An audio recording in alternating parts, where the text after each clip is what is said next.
3.5 周年の情報やキャンペーンが多すぎて何から手をつければいいのかわかりません。確かに、新キャラや新ガチャ形式や新育成法だけでも頭が痛くなっちゃうよね。それでは今回は3周年にやるべきことを効率のいい順番で紹介していくぜ。うわーい、助かります。さすがは東方行く県のマリリン船長だ。わっほい、それでは今日の授業も執行。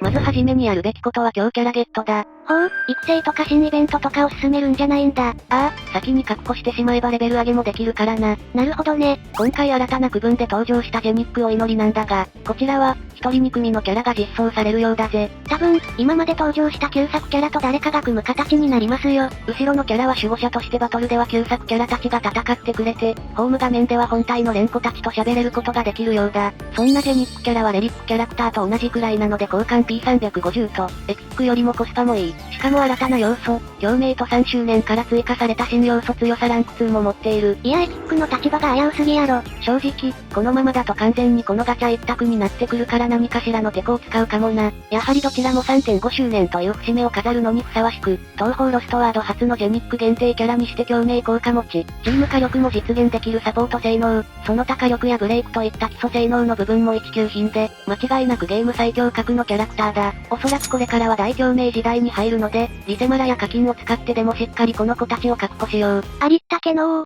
決勝をかき集めさてさて、自分の好きな最強キャラクターを確保したらやるべきことはお使い。まさかのここで基礎要素？もうこれは口を酸っぱくして言っているんだが、お使いはこのロスワというゲームを攻略する上で一番重要。なぜなら風結晶と神結晶を簡単かつ大量にもらえれるから、このお使いというシステムは人によっては一番結晶を集めることができる、優秀なシステムなんだよ。一つのお使いにつき、最大6名のキャラを割り振ることで時間経過によりアイテムをゲットできる、いわゆる放置芸的要素ですね。ポイントとしては報酬アイテムは確定ではなくランダム。結晶が報酬欄にあっても、必ずしもゲットできるわけではないんだが、1日に何度もやればいいところで15個は稼げれちゃうんだよ。なのでお使いでは、とにかくキャラの種類が多いことが重要になってくるんだ。あ、なるほどなるほど。だからキャラ数を増やす必要があるのか。となると、初心者さんはすぐにエマや特別宿主を使ってでも確保した方がいいかも。報酬はセットしたキャラごとに判定されるようなので、お使いに行けるキャラが多ければ、その分報酬ゲットの確率が増えるからキャラ数は多い方がいいしね。あとお使いはプレイヤーレベルが20、40、60になった時に対応するレベルのお使いが解放され、レベル60が上限となっているんだ。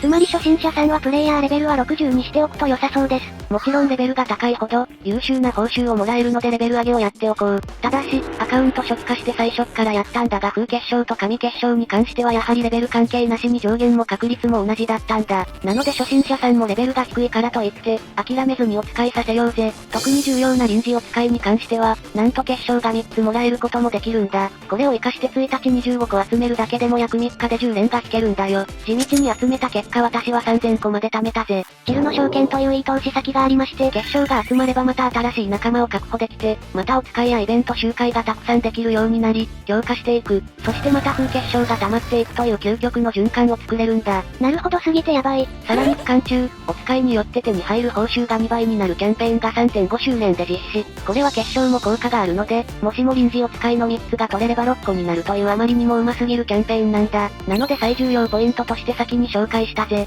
ゲームをプレイしていない間も、仲間を積極的にお使いへ出して報酬を獲得できるのでこれはやっておくべきですね。また今なら神キャンペーンであるお使い報酬2倍なので、皆さんもご想像通りがっぽり稼ぐことができるからこれは間違いなくやらないとですよ。これを駆使してしっかりとお使いに出せば、1日に課題なども合わせて30から50はいけるはずだからバンバン稼ごうぜ。ちなみにお使いはメイン探索の1章2節第3話をクリアで解放するからそこまでは進めるといいよ。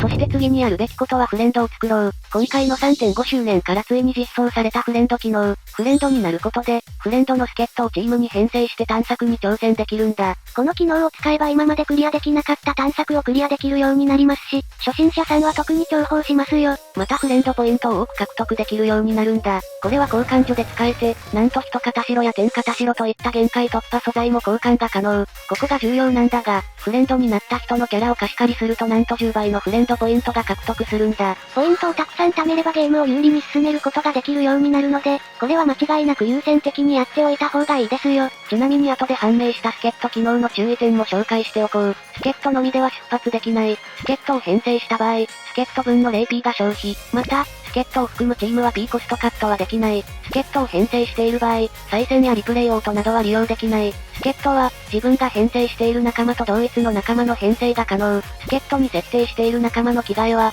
助っ人には反映されない。助っ人は、やる気の影響を受けない。自分が設定した仲間が助っ人として使用された場合でも、その仲間のやる気や信頼度は変動。そして迫力元葉日時、迫力元葉周次、コウマ島、VS 福霊、デイリー探索、転生鏡探索、記憶遺跡、望郷の紅色巨星においては、助っ人を使用することができないから注意。そしてフレンド機能を使えば特別宿主を獲得できるんだ。こちらはゲーム内の課題をクリアすることで手に入る 3.5 周年特別宿主を集めるとお祈り、つまりガチャができるんだ。期間中、フレンド機能に関する課題の達成で特別宿主を獲得できますよ。前回の授業で3周年が300個もらえたから今回も同じかもって言っていたが今回は100個となっているから訂正しておくぜ。もう、マリちゃんさんお茶目。100個になったとはいえ今回はなんと超フェスが含まれているんだ。歴代の超フェスゲットのチャンスは熱すぎる。レイムさんのお腹のことか。フレンド課題はかなり楽勝なものなのでこちらのガチャチケットをささっとかき集めて、仲間を増やしてお使いに活かせよう。次はキャラクターを強化しよう。まず必ずやるべきことはこちらの毎週変わる無料パックを受け取ろう。なんすか、無料育成パックって安心してもらっていいやつ？もちろんです。ショップにて、仲間育成の序盤に必要なアイテムを詰め合わせた育成パックを3種類配布中。初心者さんは特に素材が足りていないだろうし、なんといっても無料で受け取れるので、期間中に確認しておこう。これはただ受け取るだけなので楽だし忘れないうちに早めにやっておかないとですね。ほんと無料で配布なんてありがたすぎますよ。ところで神結晶の方は？それはしっかりロスは神社のお賽銭に入れましょう。神よ、どうかお恵みを。それでは次のやるべきことは、誰でも簡単にレベル100にできる神イベント探索の経験値獲得探索だ。メタルコ悪魔狩りでガンガン稼ごうぜ。こちらはデイリー探索にある仲間経験値強化探索から受けられるんだぜ。7日間で最大で仲間6人のエルブを100にできる経験値を獲得できちゃうんだぜ。ちなみに挑戦は1日3回まで。とりあえず1日3回なので、みっちりとパーティを埋めて挑戦ですよ。しかも推薦レベルはたったの10と初心者さんでも受けれることができるレベル。有利名さんが歩くだけでピチュンしそうな程度の弱さなので、最大まで P コストカットしても雑にクリアできそうですよ。そうそう、0P コストカットは、編成画面の消費 0P ボタンをタップしてダイアログを表示後、調整及び設定の保存をすることができるからやっておくといいぜ。こちらは一旦レベルが1になる少女転生キャラにも有効だから期間中毎日挑戦して、たくさんの仲間を強化しておこう。ちなみに終了日は2023年11月30日10時59分までとなっているぜ。レベル上げとかよくわからないという初心者さんはとりあえずこちらを行くといいぜ。次にイベント探索でレアイベント P を集めよう。間違いなく今回のジェニックキャラクターの参加や、日替わりレリックの復刻で限界突破素材が非常に欠乏するだろう。貧乏巫女になっちゃう。なのでイベントのレア P を集めてレリックとジェニックに必要な玉片白をゲットしよう。ざっと効率のいいやり方を言うと、一番的に勝ちやすい1ウェーブのルナティックで自動操作モードとフルオートを活用しよう。これでヒナみたいに勝手にくるくる回ってくれるので、あとは寝ようが勉強しようが勝手にレベル上げと素材が集まるんだ。初心者さん、というか全員に共通して言えますが最速レベル上げとしても使えますしね。そう、数十分すればおそらく40から50周ぐらい続けてくれていて、仲間のレベルもかなり上がっているぜ。先ほど言った仲間経験値強化探索と合わせてやると爆上がりだ。あともしも 0P がなくなってもイベント周回の累計ポイントや、福引きで引いて 0P を回復させれるんだ。見てくれたらわかるんだが、私もそこがついている状態にもかかわらず、一度100回福引きをするだけであっという間に 0P が200も回復するんだ。確かにこれは素材とレベル上げの一石二鳥じゃん。そう、このために特に初心者さんはイベントでの周回をするのがいいね。ただルナティックで周回なんてまだ無理だよって方もいるだろう。そんなあなたのために初期化実路で最速でルナティック周回ができる超効率法をこの動画で紹介しているから後でこちらを見てくれ。いや初期化って何があったんだよ。ただし、今回のイベントは後半に差し掛かっているから、まだやっていなかった人は福引きと仲間確定宿主だけでも引けるようにしよう。さてさて次にやっておくべき探索はデイリー探索だぜ。これは序盤はもちろん慣れてきてからもずっと続けていくべきクエストですよ。1日3戦日曜のみ9戦までクリアできるステージ。全戦闘が1ウェーブのため手早くクリアできるからささっとやっちゃおう。キャラ経験値、プレイヤー経験値がメイン探索より多くもらえれるため、デイリーに限ってはコストを問わずフルメンバーでの出撃するのもいいぜ。またデイリー探索自体が巻物や花形、指南書さんといった手に入りづらいアイテムを効率よく手に入れられるんだ。モンストでいうところのタスの巣窟みたいなもんだと思ってくれ。いや他のソシャゲで例えます？クエストを周回することで手に入る報酬はクエスト選択画面の右下にある、ドロップの隣に表示されているものが報酬となっていて、それぞれタッチすることでドロップ内容が確認できるから見ておくといいぜ。また 3.5 周年期間中、デイリー探索におけるアイテムのドロップ確率が3倍になってるんだ。なのでこの期間中に行き忘れのないようにしていきたいところですね。ちなみに開始日時は2023年10月28日から、終了日時は2023年11月13日深夜12時までとなっているぜ。そして次に日替わりレリックを引こう。なんで日替わりレリックを引くべきなの？正直、今回の目玉のジェニックでいっぱいいっぱいですよ。こちらは無理をしてでも引きたい理由があるんだ。多少運が良ければ一気に3体、運が良ければ4体も確保なんてこともある究極の神ガチャだから、このガチャのすごいところは交換ポイントをそのまま引き継いで天井で他のキャラが取れるので究極の神ガチャなんだ。今回の日替わりレリックで例えると、フランちゃんを狙ったら200連で引けて、残りの200連でミョンちゃんを狙ったら150連で引けた。とりあえず残り50連足して天井を使いかなこちゃんを交換したなんてケースもあるわけなんだ。いやかなこちゃんとは言わんやろ。このようにほぼ確定的に2体は強力なキャラクターを確保できるチャンスだから引くべきなんだ。あとこのガチャは日替わり PU された1人以外の7人は PU 外からも排出されないので当てたいキャラが狙いやすい。なるほど、400連中なら運が悪くても1体は当てれるだろうし、その後にポイントで他の2体目を獲得できるからかなり安牌かつ有能ガチャですよ。特にキャラ数の少ない初心者さんは引いた方がいいですね。現在課金パックはかなりお得なものになっているから風結晶と合わせて、400連分だけ買っちゃうのもいいでしょう。ちなみに開始日時が生放送で言われていたんだが、音声が聞きづらくて11月3日か6日のどっちかに聞こえるんだ。とりあえず11月の初めに開催されるから出た時は引いてみようぜ。そして次にやっておくべきことは、お払い大作戦のキャンペーンだぜ。おお、簡単なミニゲームで誰でもプレイできる要素なので、このキャンペーンは嬉しいです。しかも結晶や片白もちゃんとあるようなのでこちらも忘れずにやろう。あとこれ言うと申し訳ないが適当にやっても 0P がもらえれるからやっておいて損はないぜ。ちなみに期間について詳しく言われていなくていつになるかわからないけど、登場した時はやっておこう。これでキャラクターのレベルアップができたなら絵札レポートを回収しに行こう。絵札レポートとか聞いたことないですよ。白真の演技ありがとう。レポートシャープ1レポートシャープ9は、ジェニックお祈り限定で登場する仲間の昇格に必要なアイテム、どこで回収するのが一番いいのか。それはスクーロストワードストーリー追加を記念して期間限定の課題が登場しているんだが、その課題をクリアすること。こちらは新キャラの育成素材を想定した課題報酬になっているんだよ。課題を達成すればレポート絵札や玉片白を獲得できるんだ。終了日時は2023年12月13日と長めなんだけど、全部回収するのには少し手間がかかるんだ。しかも現時点ではレポート絵札の回収場所がここぐらい。例えば記号部無産エクストラ番新をクリアしようなんかはかなり手間で、こちらはエクストラの探索であり、エクストラは1日に3回しか行けない。しかもなかなかにクリアしないとたどり着けないので、まだクリアできていない人は早めに1日3回行く必要があるんだ。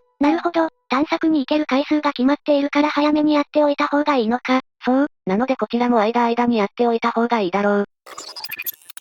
強キャラ確保や限界突破でレベル上げも完了したら高難易度コンテンツに挑もう。ついに高難易度コンテンツ来た。やはり高難易度まで行けばロスワをさらに楽しめることができるしな。まずやるべきことは迫力元派、ではなくて VS フクレイ。歩兵、高魔党や迫力元派じゃないんだ。こちらは今回の目玉キャラクターのマエリベリーハーンミマやウサミレンコ新規の専用絵札を獲得できるだけではなくて、応援キャンペーン第1弾も行っているんだ。なるほど、キャンペーンも実施されているならこっちの方が優先ですね。課題と報酬に関しては、VS フクレイウサミレンコ新規 LR1 をクリアしよう。竜の巻さん20個、蛇の巻さん20個、蘭の花形さん20個、構成指南書さん20個、VS フクレイマエリベリーハーンミマエル M1 をクリアしよう。蛇の巻さん20個、竜の巻さん20個、竹の花形さん20個、構成指南書さん20個、VS フクレイを50回クリアしよう。玉片白1個、といったように50は厳しくとも最悪初回クリアで、竜の換算みたいな貴重な素材だけでももらっておくといいぜ。確かに1回勝利で、巻物さんなどが各種20はでかすぎるのでやっておいた方がいいわ。ところでフクレイってどんな仕様なの？